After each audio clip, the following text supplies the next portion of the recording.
नमस्कार, मैं जितेंद्र चतुर्वेदी। मतांतर में आप लोगों का स्वागत है। समाजवादी लोग आजकल ऐसा लग रहा है, समाजवादी पार्टी के लोग, समाजवादी धारा की बात मैं नहीं कर रहा हूं, मैं बात कर रहा हूं समाजवादी पार्टी की। वो लोग इन दिनों बंगाल सिंड्रोम से बड़े घबराए हुए हैं। अब आप कहेंगे ये बंगाल सिंड्रोम क्या है? तो देखिए, उस बंगाल सिंड्रोम का तो टीएमसी और ममता बनर्जी से तो कोई लेना देना नहीं है। उस बंगाल सिंड्रोम का जो लेना देना है वो भाजपा से जरूर है। वो क्या है, दरअसल उसी पर हम बात करेंगे और ये बताएंगे कि आखिर क्या वजह है कि समाजवादी पार्टी के खेमे में बड़ी खलबली मची हुई है इस सिंड्रोम की वजह से। लेकिन उससे पहले दो तीन बातें हम लोग जान लेते हैं। देखिए, अवतार सिंह भड़ाना, पता चल रहा था कि कल तक चुनाव नहीं लड़ेंगे, लेकिन अब वो चुनाव लड़ेंगे, दोबारा मैदान में कूद पड़े हैं।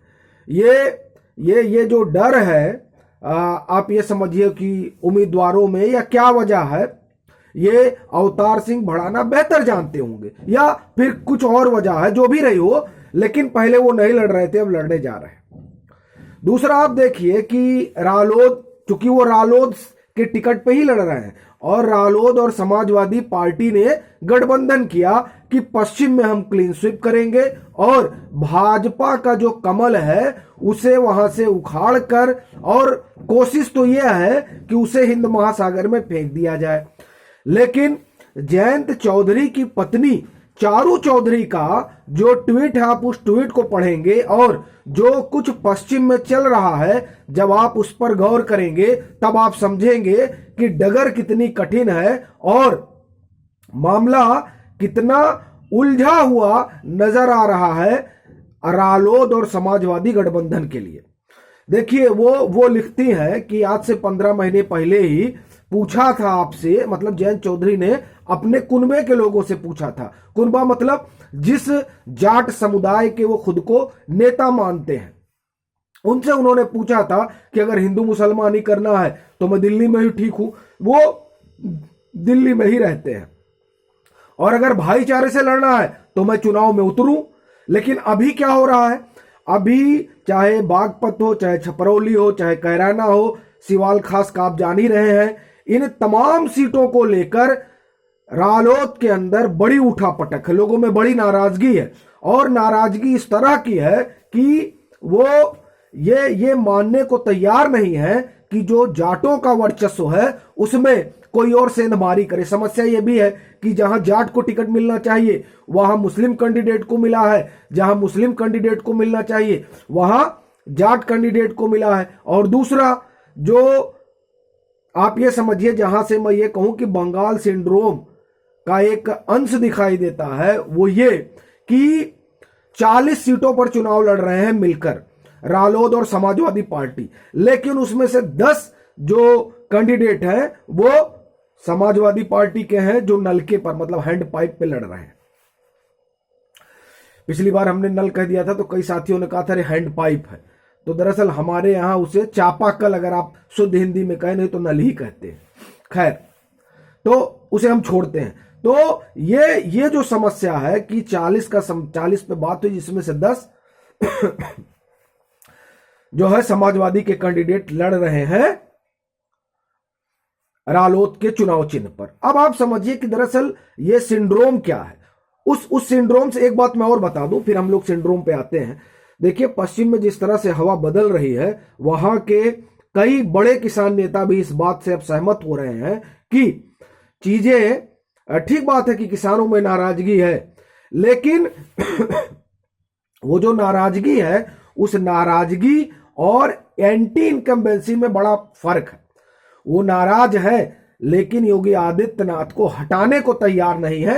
वो ये कहते हैं कि नहीं, चलिए घर में तो कुछ खटपट हो ही जाती है, इसका मतलब ये थोड़ा हुआ कि हम अपने मुखिया को बदल देंगे। ये एक बड़ी चीज है। अब आते हैं हम उस सिंड्रोम पे। देखिए कि जब भाजपा ने बंगाल में 200 पार का नारा दिया था, और उस नारे के, जो आप एक तरह से समझिए कि जो शिल्पकार लोग थे, उन शिल्पकारों में आप देखिए शुभेंदु अधिकारी भी आए थे और मुकुल राय पहले से ही थे, या आप ये कहिए कि टीएमसी का एक बड़ी लीडरशिप जो है वो भाजपा में चली आई थी। और जब टीएमसी की सरकार बन गई तो वो लीडरशिप, शुभेंदु अधिकारी को अगर अपवाद मान लिया जाए, तो ज्यादातर नेताओं ने नमस्कार किया और वो फिर से टीएमसी में वापस लौट गए। ये डर समाजवादी पार्टी के लोगों को सता रहा है, ऐसी चर्चा लखनऊ के सियासी गलियारों में चल रही है। अमर उजाला ने तो बाकायदे खबर भी की है, वो एनालिटिकल पीस है, लेकिन उससे ये बात निकल कर आती है कि वो लोग डरे हुए हैं कि कहीं बंगाल की तरह जो है उत्तर प्रदेश में भी जो लोग अभी भाजपा से निकलकर समाजवादी में आ रहे हैं, कहीं ऐसा ना हो कि बाद में वो लोग, अगर भाजपा सरकार बना लेती तो लोग छोड़ के कहीं हमको उधर ना चले जाए। और देखिए, इसमें लोग ही नहीं गए हैं, दल भी गए हैं। अब दल देखिए, जो दल गए हैं हम उसमें किसी का नाम नहीं लेंगे, लेकिन वो दल पहले एनडीए का के सहयोगी हुआ करते थे, अब नाराज। वैसे मैं एक चीज बताऊं कि आज से तकरीबन 1-1.5 महीने पहले जब अमित शाह लखनऊ आए थे फॉरेंसिक सेंटर का उद्घाटन करने के लिए, उस समय मैं कुछ, आप ये कहिए कि बड़े नेताओं से मिला था, और बातचीत में ही वो उन्होंने कहा कि देखिए, गठबंधन जो है हमेशा प्री पोल ही नहीं होता, पोस्ट पोल भी गठबंधन होता है। तो हमको लगा कि हो सकता है ये लोग कुछ अपनी सियासी रणनीति बना रहे हो। लेकिन अब देखिए कि जिस तरह से अमर उजाला ने खबर की, और उस खबर के बाद ये बात अब समझ में आ रही है कि क्यों 40 पर बात होती है और 10 जो है कैंडिडेट समाजवादी पार्टी अपने उतारती है चापाकल के चुनाव चिन्ह पर। इसी तरह और भी जगह, और भी जो गठबंधन के साथी हैं, उनसे ऐसे ही बातचीत चल रही है जहां पर जो है समाजवादी पार्टी के कैंडिडेट उतारे जाए, ताकि अगर कोई यहां से बहिर्गमन हो तो उन्हें कोई समस्या ना हो।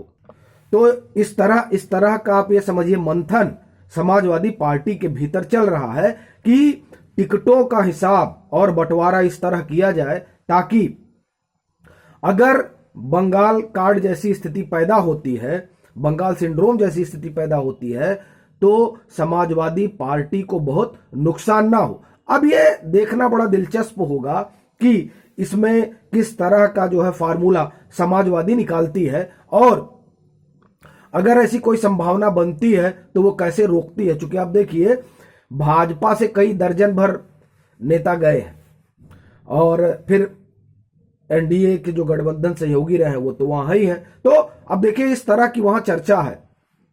बाकी सियासत है, सियासत में चर्चाएं कई तरह की चलती हैं, और जो सियासी दल है वो अपना नफा नुकसान जरूर देखते हैं। अभी के लिए फिलहाल इतना ही। अगर आप मतांतर से नहीं जुड़े हैं तो कृपया जुड़िए, वीडियो को लाइक कीजिए, शेयर कीजिए और अपने सुझाव जरूर साझा कीजिए।